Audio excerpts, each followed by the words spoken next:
and welcome to So Fresh Sophia. Today I want to share a recipe that is very near and dear to my heart.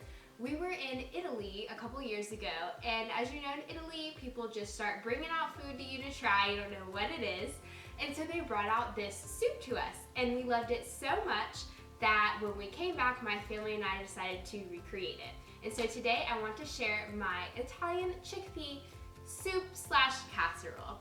I wanted to make this a quick and easy version for meal prep. So instead of a soup, it sort of becomes a casserole. But before we get started, make sure you click that subscribe button so you don't miss any more fresh recipes.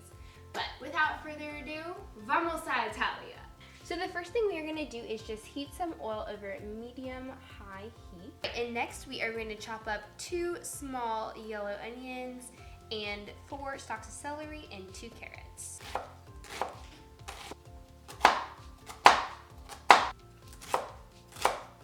Alright, and last but not least, now that we have these done, we are going to do our rosemary. Just go ahead and take off all those leaves. If you don't have fresh rosemary, you can also use dried. I will put the measurements for that in the description box below. Once you have them all separated, go ahead and mince these up. So just gather them kind of in a ball, like so, and then just chop. First you kind of do a rough chop, and then you go over it and just rock the knife.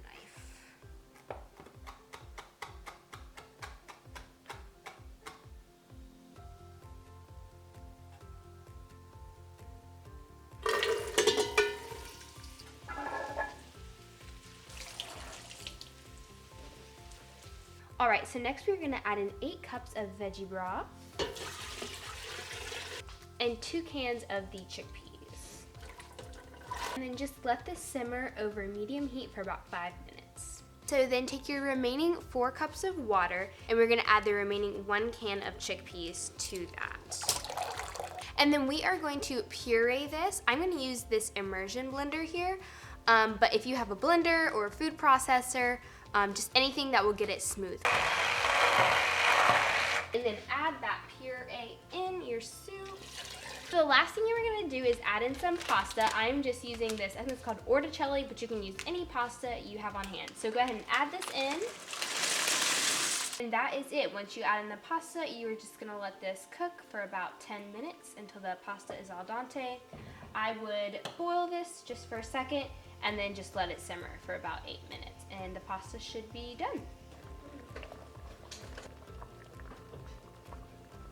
So if you're not a fan of this eventually turning into a casserole after you put it in the fridge, because the pasta will soak up all the moisture, you can just cook the pasta separately and then add it in as you serve the soup. All right, and then once your soup is done, you can go ahead and stick it in your meal prep containers.